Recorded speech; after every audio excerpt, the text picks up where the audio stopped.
আসসালামু আলাইকুম। সুমি কিচেন থেকে আমি আপনাদের সামনে আবারও হাজির হয়েছি। আজ আমি ফুলকপি দিয়ে চিকেন রান্না করে দেখাবো। ফুলকপিটা আমি এভাবে বড় বড় করে টুকরো করে নিয়েছি, আর নিয়েছি 2-3টা আলু।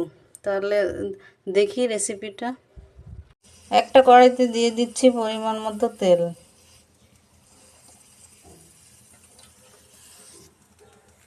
দিয়ে দিচ্ছি সামান্য হলুদ, আর দিচ্ছি লবণ। এখন ফুলকপি দিয়ে হালকা ভেজে নিব।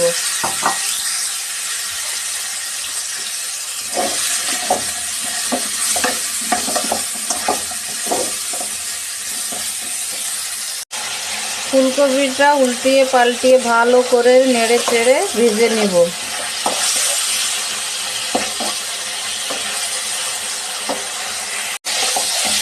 আমার ভাজা কমপ্লিট, এবার উঠিয়ে নিব।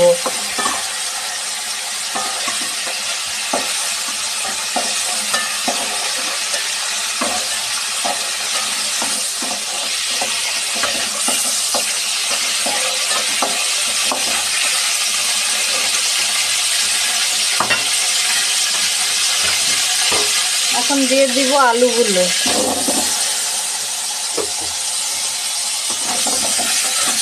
এটাও একটু নাড়াচাড়া করে হালকা ভেজে নিব।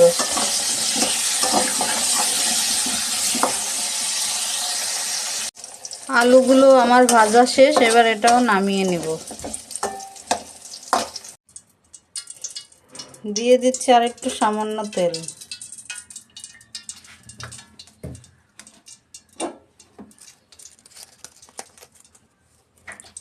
দিয়ে দিব 2-3টা তেজপাতা,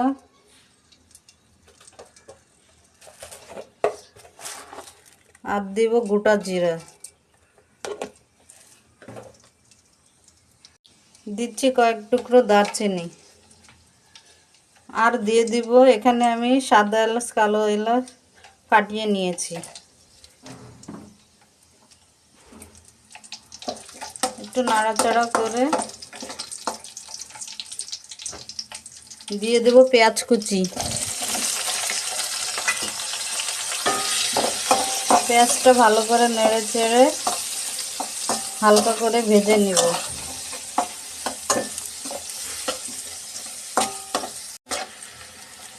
পেঁয়াজটা আমি হালকা বাদামি করে ভেজে নিয়েছি। এখন এর মাঝে দিয়ে দিব আদা রসুন বাটা।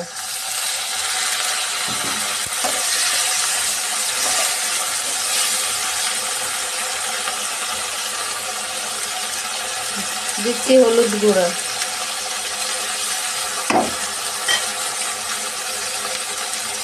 দিয়ে দিব স্বাদ মতো লবণ।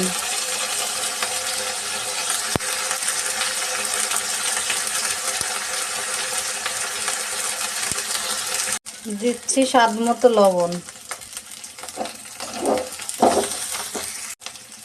দিচ্ছি সামান্য পানি।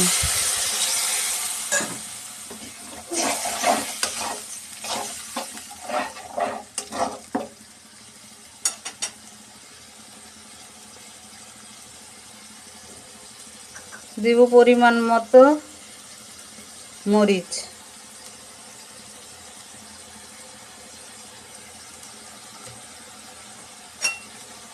ভালো করে মশলাটা কষিয়ে নিব।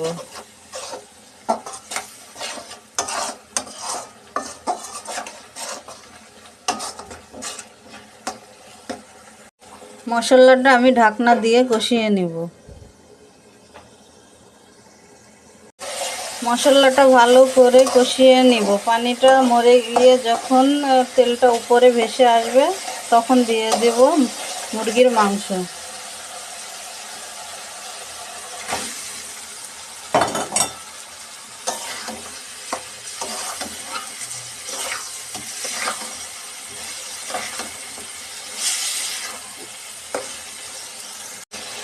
কিছুক্ষণ নেড়ে চেড়ে ঢাকনা দিয়ে ঢেকে দেব।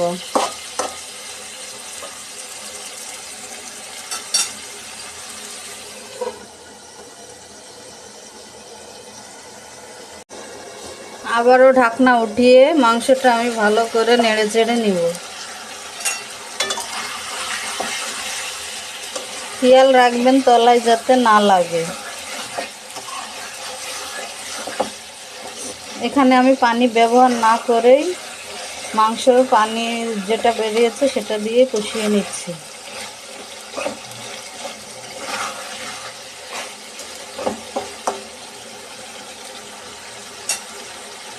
আবারও ঢাকনা দিয়ে অপেক্ষা করব।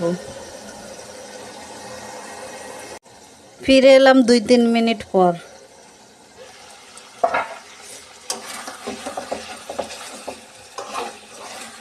আমি এখানে ভেজে রাখা আলুর টুকরোগুলো দিয়ে দিব,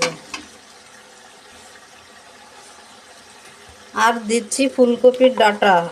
আমি এখানে ফুলকপির ডাঁটাগুলো ফেলে না দিয়ে তরকারিতে দিয়ে দেবো। ডাঁটাটা খেতে আমার খুব ভালো লাগে, ওই জন্য আমি ফেলে না দিয়ে মাংসতেই দিয়ে দেব।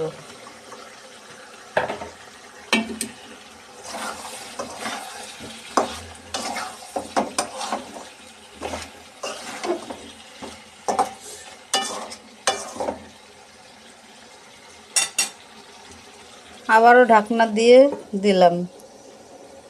কিছুক্ষণ পর ঢাকনা উঠিয়ে এখানে দিয়ে দিব আমি সামান্য পরিমাণ পানি, আলু আর গোস্তটা সেদ্ধ করার জন্য।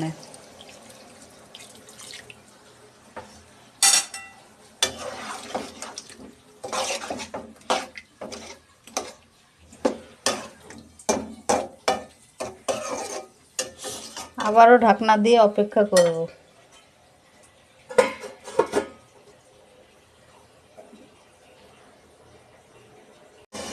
ফিরে এলাম 2-3 মিনিট পর।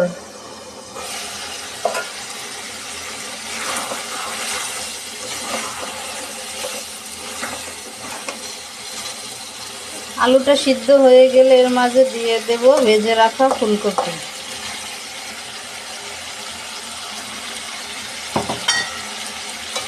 দিয়ে আবারও ভালো করে নেড়ে চেড়ে নিব।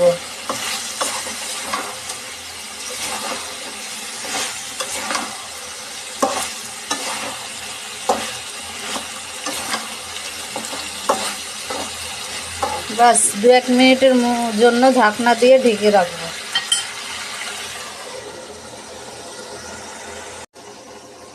এখন ঢাকনা উঠিয়ে নাড়াচাড়া করে নেব।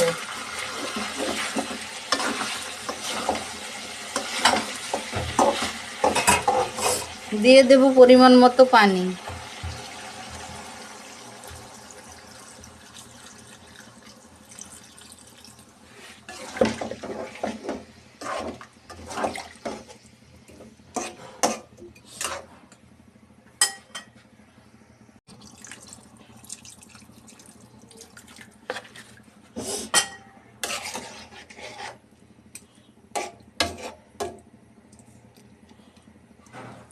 এখন ঢাকনা দিয়ে হওয়া পর্যন্ত অপেক্ষা করব।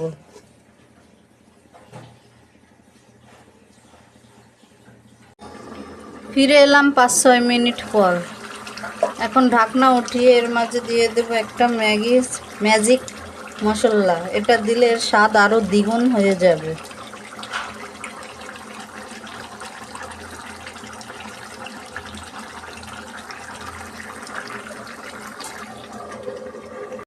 ফিরে এলাম 1 মিনিট পর। আমার রান্না কমপ্লিট। এখন দিয়ে দিব সামান্য জিরা ভাজা।